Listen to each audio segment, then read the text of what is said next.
Olá! Sabe, quando a gente está construindo uma aplicação, tem umas decisões que parecem pequenas, mas que no final fazem uma diferença, nossa, gigantesca. E uma delas, talvez a mais crucial de todas, é a escolha do tipo de dado certo lá no banco de dados MySQL. Pode parecer só um detalhezinho técnico, né? Mas olha, dominar isso aqui é o que separa um sistema mediano de um sistema realmente eficiente, rápido e confiável de verdade. Então, nessa análise, vamos dar uma olhada na caixa de ferramentas de um especialista. Primeiro, vamos entender por que essa escolha é tão importante. Depois, a gente mergulha nos tipos para texto, números e, claro, naqueles especialistas para datas e textos longos. E no final, a gente amarra tudo num guia prático, para que essa escolha se torne quase automática. Bom, vamos lá. A primeira coisa que precisa ficar clara é como essa decisão, que parece tão pequena, impacta diretamente a velocidade da aplicação, o espaço em disco que ela vai consumir e, o mais importante, a confiabilidade dos dados que ela guarda. É exatamente isso. A escolha do tipo de dado não é só sobre guardar a informação. É uma decisão de arquitetura. Uma escolha errada hoje pode se transformar em lentidão para o usuário e custos bem mais altos de infraestrutura amanhã. É sério. A melhor analogia é a de uma biblioteca. Não faz sentido guardar um cartão postal no armário gigante, né? E muito menos tentar espremer uma enciclopédia numa gavetinha. Cada dado precisa do seu espaço ideal para que o banco de dados funcione de forma organizada e, principalmente, muito eficiente. Certo, vamos agora para a primeira categoria da nossa caixa de ferramentas, os tipos de dados para armazenar texto. Aqui, a grande questão é tamanho fixo ou tamanho flexível. O primeiro da lista é o char. Pensa nele como uma caixa com divisórias que não mudam de lugar. Se você define um char2, aquele campo vai sempre ocupar o espaço de 2 caracteres. Não importa se você guarda uma letra só ou deixa ele vazio, o espaço está lá, reservado. E por que ele é tão rápido? Simples, pela previsibilidade. O banco de dados já sabe exatamente o espaço que vai encontrar. É por isso que ele é a escolha, perfeita, para dados que a gente sabe que nunca vão mudar de tamanho. Pensa na sigla de um estado, como SP. Sempre 2 letras. Agora imagina usar isso para o nome de uma pessoa. Seria um desperdício de espaço absurdo. E aí que entra a alternativa flexível, o varchar. Ele funciona como se fosse uma caixa expansível. Num campo varchar 100, onde a gente guarda a palavra olá, ele vai usar só o espaço para esses 3 caracteres, mais um tiquinho para registrar esse comprimento. Colocando um do lado do outro, a diferença fica super clara. Char é velocidade e previsibilidade para dados de tamanho fixo. Já o varchar é eficiência de espaço para dados que variam de tamanho. A escolha entre um e outro depende totalmente da natureza daquele dado específico. E olha esse código de exemplo, ele mostra a aplicação perfeita na prática.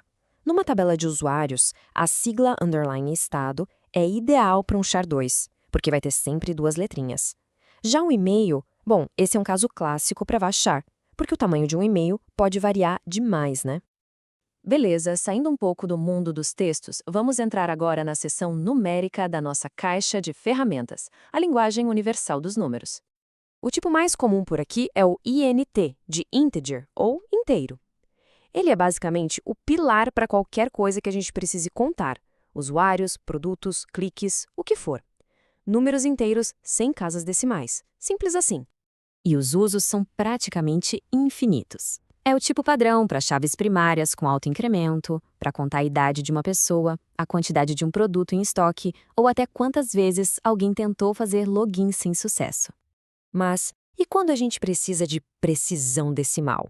Para preços, medidas, médias? Aí entramos no mundo dos números de ponto flutuante. E as 2 ferramentas principais aqui são o float e o double.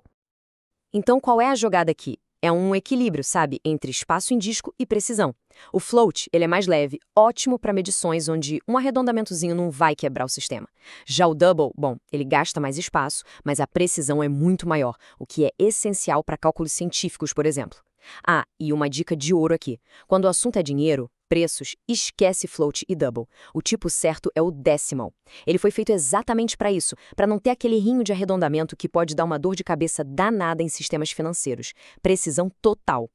Agora, vamos conhecer as ferramentas especializadas. Aquelas projetadas para tarefas bem específicas, lidar com o tempo e com blocos de texto muito grandes. O tipo date é muito simples e ao mesmo tempo poderoso. Ele guarda uma data num formato universal e padronizado, ano, mês e dia.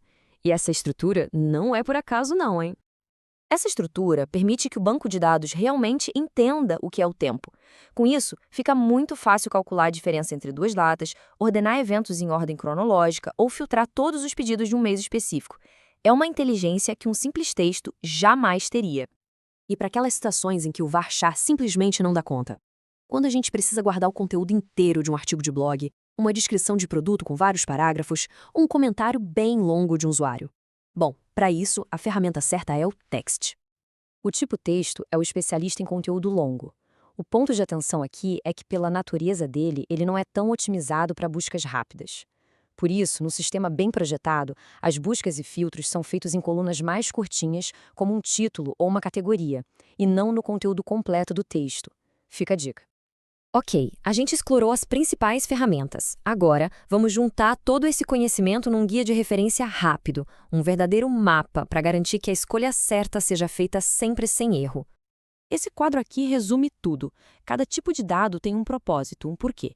Char para códigos fixos, varchar para textos variáveis, int para contagens, double para ciência e, lembrando, decimal para finanças, date para organizar o tempo e text para grandes histórias.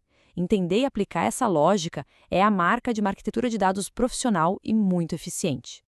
Com essa base sólida, as portas se abrem para a gente explorar tópicos ainda mais avançados. O que seria mais interessante? Mergulhar nos tipos de dados que nos permitem mapear o mundo, os geoespaciais, ou naqueles que nos deixam guardar estruturas complexas como o JSON? A escolha é de quem assiste. Deixem um comentário dizendo qual desses mundos a gente deve explorar a seguir. E se essa análise ajudou a clarear as coisas, a melhor forma de dar aquela força é com o engajamento. Curta, compartilhe com colegas e, principalmente, comente aqui embaixo qual o próximo tema que merece uma análise detalhada como essa. Se inscreva para não perder os próximos conteúdos, porque é o apoio da comunidade que nos motiva a continuar criando. Um abraço e até a próxima!